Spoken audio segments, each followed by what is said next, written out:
কেমন ছিল জনপ্রিয় অভিনেত্রীদের এইচএসসি রেজাল্ট? সাফা কবির থেকে পূজা চেরি অবিশ্বাস্য তথ্য পাস। 16 অক্টোবর প্রকাশিত হয়েছে উচ্চ মাধ্যমিক পরীক্ষার ফলাফল। হাজারো শিক্ষার্থীর মতো এদেশের জনপ্রিয় অভিনয় শিল্পীরাও একসময় এই দিনের জন্য অপেক্ষা করেছেন। সাফা কবির, পূজা চেরি, তাসনিয়া ফারিন, দিঘি, জান্নাতুল সামাইয়া হিমি এবং সাদিয়া আইমানের মতো জনপ্রিয় অভিনেত্রীদের এইচএসসি পরীক্ষার ফলাফল কেমন ছিল তা নিয়ে আগ্রহ অনেকের। সাফা কবির 2012 সালে 4.50 পেয়ে এইচএসসি পাশ করেন। পূজা চেরি 2022 সালে সিদ্ধেশ্বরী ডিগ্রি কলেজ থেকে 4.08 পেয়ে উত্তীর্ণ হন। পড়াশোনায় সব সময় চাপের মধ্যে থাকা তাসনিয়া ফারিন হলিক্রস কলেজ থেকে জিপিএ 5 পেয়েছিলেন।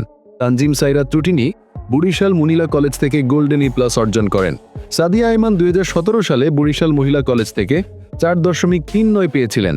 দিঘি 2019 সালে স্ট্যামফোর্ড কলেজের বিজ্ঞান বিভাগ থেকে 3.75 পেয়ে খুশি ছিলেন। জান্নাতুল সামাইয়া হিমি ঢাকার ক্যামব্রিয়ান কলেজ থেকে জিপিএ 5 পেয়েছিলেন, এমনকি প্রশ্নপত্র ফাঁসের ঘটনা সত্ত্বেও।